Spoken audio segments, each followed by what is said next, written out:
This podcast is brought to you by the School of Advanced Study, University of London. Like we were saying, there hasn't been that much coverage of the referendum. There was a whole series of programmes on the Parliament channel last night, which were not. Did you guys have you seen? No, they're quite tedious. But you know, obviously somebody had planned that, because that doesn't happen just to appear in the schedule overnight. There's a very small column in the Guardian today by Andy Beckett, who's a sort of social historian that was written on in the 70s. Doesn't really go into any great detail, but there hasn't been much else. But when you look back to the original sources, the page that we can see on the screen here is from the only book that really covers the thing in detail, which is Butler and Kissinger. There are one or two articles, including one on the press, so that's actually extracted and covered in that book as well. And yeah, that in itself is a kind of interesting research question. We think, well, we're having another referendum now. It's a big kind of issue. 75 referendum is a big issue. But of course, in the context of the times, at this point, I think we sort of touched on in various places on that BBC Parliament channel coverage last night. Of course, the 1975 referendum, which ended up with a sort of 2-1 majority, basically in favour of staying in Europe, was not by any means the most significant issue facing ordinary people. I mean, inflation at the time of the June 1975 referendum was touching 50%. And there's a snippet in the BBC coverage of the then NROL, now RMT, turning down and taking strike action over a 27.2% pay rise. This gives you a flavour, which I sometimes hear my vaguely remember all vaguely. This was less than 18 months after the miners' strike had made a significant contribution to toppling the Tory government. It was less than 2 years after the Six-Day War had created a massive energy crisis. British capitalism was on the verge of the following year heading towards the IMF and the cuts period with Healey as Chancellor. The wider context of the referendum can help you see why it was that there appears to be such a limited kind of research literature on it, because once the result was 2-1, other matters were much more to the forefront, pretty obviously. Having said that, it's difficult to, even might be able to remember when I was only 18 in 1975, but my memory of it is limited, and it's not really focused mainly on the referendum subjects. But obviously, until they saw the result, and you got that feeling, listening to the extract of the BBC results referendum programme that they ran last night, that they weren't that sure that they were going to win, because the TUC and the major unions, most of them, have come out in favour of leaving. And again, bear in mind, this is less than a year after the miners had managed to, in effect, tired then, but certainly had made a significant impact in terms of turfing out the Tory government. So they weren't, I think, that certain themselves how it was going to work out. And you've got that flavour. Butler, of course, was the person that was basically with Dimbleby running the programme, and he was saying, well, of course in the rural areas the result is 65-70% in favour of staying in, but wait till we get to the industrial areas. But of course the industrial areas had quite a similar turnout and result. The frustrating thing for those of us that are kind of keen to see how the world changes or moves on is that for whatever reason, and I think it was a kind of little sense to in the BBC thing to suggest it was more cock-up than all the London votes were counted together. So there's no record of the individual boroughs' votes, which you can then check to see how the world has moved on or otherwise in this years. Anyway, so I'm not going to go, you'll be delighted and relieved to hear, I'm not going to go have a detailed analysis of Britain's efforts to join what was then known as the Common Market or the EEC. There is a summary in the first chapter or so of the Butler and Kissinger book, which you can have online for nothing. But suffice to say, of course, that 2 attempts by Britain to join had been vetoed by the French President de Gaulle after he died. His replacement, President Pompidou, took a different position, and negotiations with the then Tory government saw Britain join the European Economic Community under Heath on January the 1st, 1973. And the matter was controversial, as Europe often has been. Labour had repeatedly called for a general election to determine whether or not a decision to join should go ahead. And in doing so, it had also repeatedly rejected the idea of a referendum to resolve the issue. Again, this is covered in, not in detail, but it's referenced in Butler's book. After Britain joined, and Labour won the February and indeed the October 1974 general elections, it can easily be seen how Labour's support for a referendum on Europe grew. They weren't about to call for another general election after they just managed to win 2 of them, albeit very narrowly indeed. Though Labour had sought to renegotiate the Tory terms of entry to the EEC, Harold Wilson proclaimed himself satisfied with the outcome, as I think clearly he was always going to, very likely to do. And he subsequently achieved a cabinet and a Commons majority to support the renegotiated terms and a Commons vote in support of a referendum to approve them. A particular issue in the 74-5 renegotiations was relations with the wider Commonwealth and trade with countries like New Zealand. Harold Wilson claimed to have 44 relations in New Zealand. If they were, I'm not sure, maybe they were sheep, he doesn't say. But he appears to have secured some kind of EEC opt-out to allow New Zealand butter to continue to be imported to the UK on existing terms, which I'm sure was a great relief to New Zealand farmers, if nothing else. I think it would be fair to say that Wilson's view, and this is kind of one of these little quotes of history, view of Europe in 1975, mirrors in some important respects Corbyn's view in 2016. He didn't see himself as any great enthusiast for the EEC. He regarded staying in as a pragmatic thing to do in the circumstances. And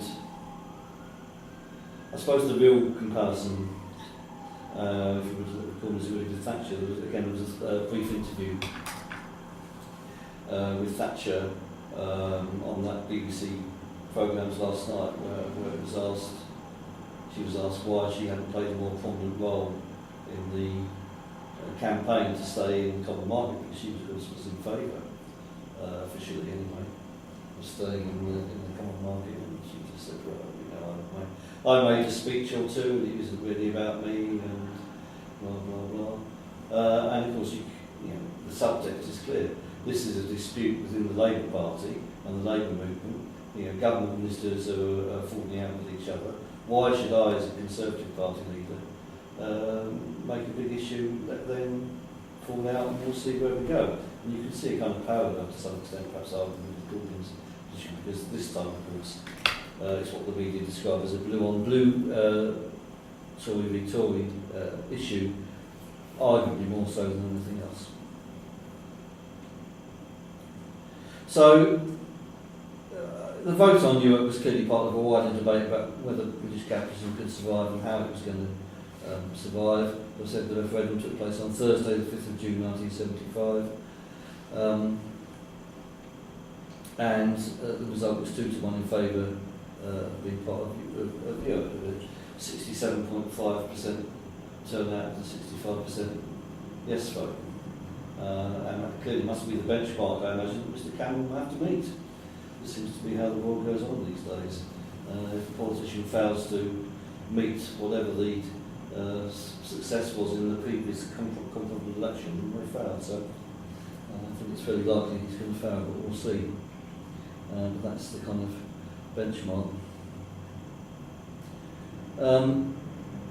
I mentioned one of the concerns that there clearly were about the result, because it wasn't so clear, I think, that was going to be a 2-to-1 majority until they saw the results coming in. Of course, there were also no previous election results for such a referendum. It was the first one ever held in British history. No data to base any predictions on, and there have been some unlikely political alliances, and this all sounds quite familiar in terms of 2016 as well. The referendum in 1975 was a constitutional innovation, and it was one that had been, in the immediate period of 75, promoted by Ben in particular. Butler and Kissinger identified Douglas Jay, who was a rather grey Labour minister, as the man who had most persistently pushed the idea of the Labour Party. Of course, Ben had been pro-Europe when he first raised the issue of the referendum, and then over a period had come to support a position where he wanted Britain to leave. And the interesting, again, a parallel with 2016, it was certainly those that were keenest to come out of Europe that wanted the referendum, whereas those that were keen on remaining in saw no need for one. And again, on the BBC coverage in the Parliament channel last night, there was an interview with Heath where he made the point that, well, I'm very pleased that we've won the referendum. I don't think there was any need to have a referendum, and this is the kind of let the Commons decide kind of view. So many, but not all of the arguments deployed in 1975 have appeared again in 2016. It's quite possible to see Farage, in some senses anyways, playing the kind of Enoch Powell of a hard-right populist politician in favour of a little Englandism. It might be argued that Powell is rather more popular than Farage, but I suppose that's we'll see, and a debatable point. But certainly on the left, there is no one to compare with something like Ben in the current campaign. Should you chance to wander by Wetherspoon's pub, which is not that difficult, most of them have got sort of placards outside because the owner, Martin, is anti-EU, promoting the European discussion. There were 4 pictures on, and one of the pictures is somebody that is no longer with us, Tony Benn. Because obviously they looked around and said, well, we need somebody on the left who's definitely out. Right, who would that be? Well, Tony Benn. I'm not sure if they know he's dead. They don't. But anyway, he has returned to life as far as Wetherspoon's public houses are concerned. It's to be found a poster outside most of their pubs.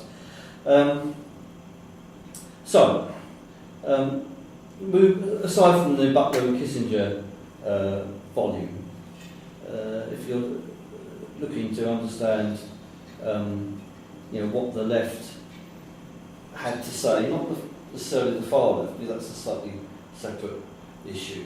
As I haven't looked at that in detail, there's more than enough space for a separate paper on that altogether, because there are many other issues that flow out from that around relationships to nationalism and so on. But Tony Benn's diary for the period, strangely, is the only one that's not available electronically. I'm not sure why that is. There may just be some kind of copyright issue that these things occur from time to time. But you can only look at it in hard copy. And of course, there's an edited version of the entire diaries is published, and that is available electronically. But frustratingly, it doesn't really cover a great deal of the referendum period. So you have to go back to the original volume. It's actually a great hardship. But it does make detailed research slightly more difficult. But Ben in his diary for the period does provide a detailed account of events. Mrs. Thatcher's archive the Thatcher Foundation, by contrast, disappoints, which it doesn't always. There don't appear to be any personal papers of Thatcher from 75 to 79. I think Dennis sort of left them in a pub somewhere or something. But so they're only kind of official memos and so on, and there isn't really, unfortunately, anything terribly interesting from the Thatcher papers for the referendum. The main thing, I suppose, that is of interest is probably some letters to Lord Towsham, Thatcher saying he mustn't appear on a platform with Jeremy Thorpe because it would help the Liberals. Having an argument, eventually a little bit longer, he's appeared on a platform with Jeremy Thorpe, and we hear no more. Minor, interest really. There isn't anything that significant. The Ben diaries probably are the best source. Barbara Castle's diaries cover some of it, and certainly the Oxford Union debate which she spoke at the week before the referendum. She notes that, but they're not the kind of detailed stuff that you get in the Ben diaries. So, there are other sources, but I think Ben is by far the most interesting source. Obviously, there is opinion and so on, but some of it can be referenced out, and he does copy in certain documents. Now, the two main campaigns were less evenly balanced in terms of results and finance than they appeared to be in 2016. The Remain campaign in 1975 was certainly much better financed in results, although whether it had as many activists on the ground as the Leave campaign, the National Referendum campaign as it was called, is perhaps more argument. A key part of the National Referendum campaign was the Labour Common Market Safeguards campaign, a long-running organisation, Douglas J strongly associated with that, which had pushed for reform of the EEC. It had the support of most of the major unions, though those that were then on the right, some of them still are, such as USDOR, the NUR, Apex, and the Union Post Office workers, now part of the CW, backed Remain. A number of union officials and researchers, bearing in mind that the TUC's position was to leave, were seconded to the campaign, including a young Hilary Benn, who worked out of the Spectator's offices in Doughty Street in central London here. And certainly the official Labour movement played a much greater role in the 1975 campaign than has been the case, at least so far, in 2016. And that reflected the political context of the times which I talked about a little earlier. So, for example, in the Butler and Kissinger book, they note that the Tribune newspaper was an important part of the campaign. Well, it appears that Tribune is in fact still published fortnightly. I tracked down the current edition in Houseman's. It costs £2. It has an editorial arguing for a Leave vote, very much as it would have done in 1975. How many other people have read the editorial, I don't know. I suspect it's probably a very small number indeed. That in itself is a reflection of the changing nature of the parliamentary Labour Party and the parliamentary left. But interesting. The Butler and Kissinger vote show a poll, or talk of a poll that showed an overwhelming majority of Tory voters were for staying in the common market in 1975. And of course the Tories did back the Remain campaign. The exception was Enoch Powell, who by 1975 was, in the case, no longer officially a Tory. Ben wrote to Thatcher on the 20th of April 1975, this is in his diaries, asking if the Tories would honour a Leave vote. And although there's not really a record of an official response, the essential answer was that they would not, as ultimately it was a matter for Parliament. Again, and that issue is kind of re-arising again in 2016 as to whether Parliament would honour a Leave vote.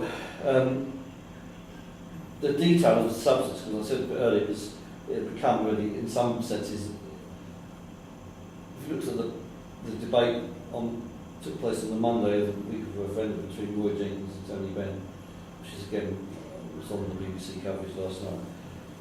They were talking mainly about parliamentary sovereignty, constitutional issues and so on. But underlying that, and it's very clear in Ben's diaries, was an economic issue and the economic strategy based on leaving Europe and pursuing what was known then as the alternative economic strategy. Ben argued this at cabinet meetings, but he was in the minority. Again, that's covered in some detail in his diaries. In essence, it was a version of autarky, where Britain sought to control capital within its borders, meaning import controls and planned investment on that basis.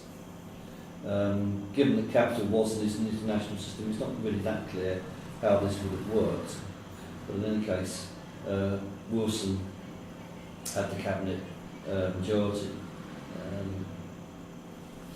Ben's diary for the 27th of February 1975 notes Wilson in the cabinet meetings after one of Ben's contributions about how he needs to come out of Europe and develop an alternative strategy. Wilson's, we've got to be practical. This is the Rousseauian sort of mantra to where we're going on about the need to change capitalism. That's going a bit too far, or a lot too far, I think, in this case. It's that I think we'll be pushing it a long way too far to suggest that Wilson's idea of being practical was a plan, but the impact was clear, wasn't it? This was what led to public spending and cuts and job losses in the period after the referendum. Whether Ben's ideas would have produced a better and different result is an unknown. Be that as it may, Ben and his ideas became a central focus of the 1975 campaign. Again, you can find some detail of this in the book. Bennett argued, however, that there was more of a danger posed by the European Commission than by Mick McGarvey or even the International Socialists. And on 26th of April 1975, Labour held a special conference on Europe at the Sobel Centre in Islington. Michael Foot made the concluding speech, quoting Nye Bevan and Rainsborough from the English Revolutionary period, and the Leave position won the conference by 3.9 million votes to 1.7 million votes. The following day, former Tory leader Thatcher had just taken over in February 75 as Tory leader, wrote in the Sunday Express, "Are you voting for a communist takeover?" Ben thought he was referring to himself, but he decided that he would not take any legal action. And in the final 2 or 3 weeks of the campaign, Ben became an increasing focus. His diary for the 10th of May 1975 finds him at Barnsley Civic Hall at a meeting of, he recalls, I don't know whether this is strictly accurate, but he says, a meeting of 1,000 National Union of Miners delegates representing 60,000 Yorkshire miners, chaired by Arthur Scarborough. And they heard Ben put the case against the common market. Ben noted it was the first time he'd heard Scarborough speak. The following day, Sunday the 11th of May 1975, the Sunday Mirror ran an article by hardline Labour right-winger Woodrow Wyatt, Bye Ben, addressing media speculation that Wilson would sack Ben from the cabinet after the referendum result. In fact, he moved in to a slightly less significant. Well, Ben's diary notes that there were 8 press cars outside of his flat, and that journalists had also taken a lease on a flat opposite to keep him under constant watch, which I'm sure was very interesting. And he recalls complaining to the Daily Mail about harassment after persistent and completely false stories that a member of his family was in hospital. Ben was no happier with the BBC, describing it on the 14th of May as a hotbed of pro-market people. He noted receiving death threats and met with the special branch about these. They felt that the murder of Mr. Ben was unlikely, but there may be a risk of you getting biffed. But that didn't happen either. In the final days of the 1975 campaign, the focus was very clearly on whether leaving or staying in Europe would have an impact on jobs, job losses or job creation. TUC view was clearly that staying in Europe would lead to job losses, and Remain argued the other way. And that was the final piece of that Ben Jenkins panorama debate. The day after that debate, Ben calls himself being in Cardiff at a meeting organised by Neil Kinnock to campaign for a no vote. Speakers including Michael Foot, was a Welsh Labour MP and the Welsh miners' leader Di Francis. 2,000 people attended, which for a meeting in Cardiff these days would be virtually unheard of, because it was a pop concert. So the vote, 70 million in favour, 8.5 million in favour of leaving, and Ben finally recalls speaking to Enoch Powell for the first time, he says, for some time, at some kind of party after the polls had closed, and finding him arguing that the process of disengaging from Europe had only just begun. And again, the TUC and most of the Labour lefts have made it clear that they regarded the vote as being that's that, and they pursued matters any further. Mostly they didn't, but the right continued pursuing it with the outcome that we'll see on the 23rd of June. So a few points to conclude. As I said, the paper doesn't really cover the far left beyond some detail about the Communist Party of Great Britain. That certainly would be worth a separate study. The wider impact of the yes vote, I think, is a matter of opinion rather than historical fact. I think you can say that, except Ben, you might say that Tony Benn was on a leftward trajectory in 1975, but I think our experience of the campaign set him further on a leftward trajectory in the years after that, because he marked out a distinct position on the left during the campaign around the import controls and controls of investment and so on. You could argue, and again this is an argument I think, that it hastened Wilson's resignation as Prime Minister in 1976. Obviously there are all kinds of stories about why he resigned. But I think you could see one of them as being an understanding that it was very difficult to actually manage a Labour Party that was so badly divided on some central economic and political issues. Whether that was a decisive point is another matter, but it must have been there in the mix. I think there's a lot of detail about how Wilson tried to manage the debate, where obviously you had Barbara Castle, Peter Shaw, Tony Benn, ministers arguing against the cabinet majority in public, in much the same way that you currently have Tory ministers arguing against each other in public, because one suspects quite a similar result, albeit possibly slightly quicker for David Cameron's premiership. Certainly, I don't think there's any doubt that the debate, and that Ben Jenkins panorama debate really personified it, sowed the seeds of the early 1980s split between Labour and the SDP, with the latter being universally Atlanticist, pro-European, and some of the people that remained in Labour, not everybody, because there were some pro-European Atlanticists that remained with Labour clearly, but most of Labour being much more sceptical about Europe, always quite so sceptical about being Atlanticists, one might suggest. Unfortunately, as we found out in 2003. So, there were, the point I'm making is that although I think it's very difficult to be absolutely certain what the wider impact of the 1975 vote actually was, and as I said at the beginning, there were clearly other very significant factors that were weighing on the political scene and indeed on ordinary people in the mid-1970s, far beyond the European Referendum vote. It did seem to encapsulate in some ways a certain element of crisis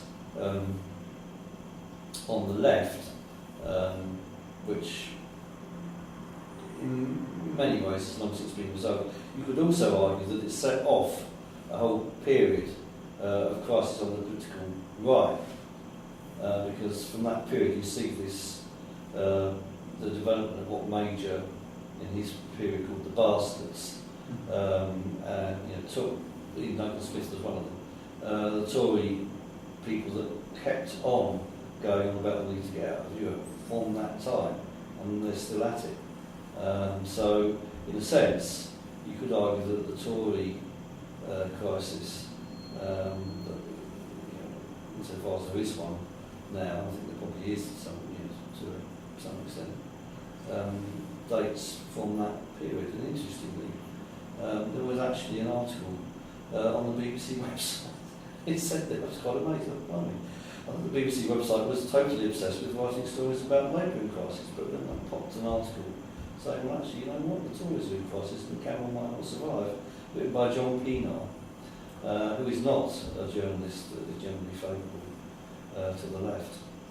And then he's actually got somewhere in that piece as why I wrote it. But it's interesting if you start to look at the longer term kind of implications for that. But I don't think you can be, these are speculative issues. I don't think you can, they're interesting talking points rather than historical facts or realities. I think the way of looking at it. So, that's all I'm going to say.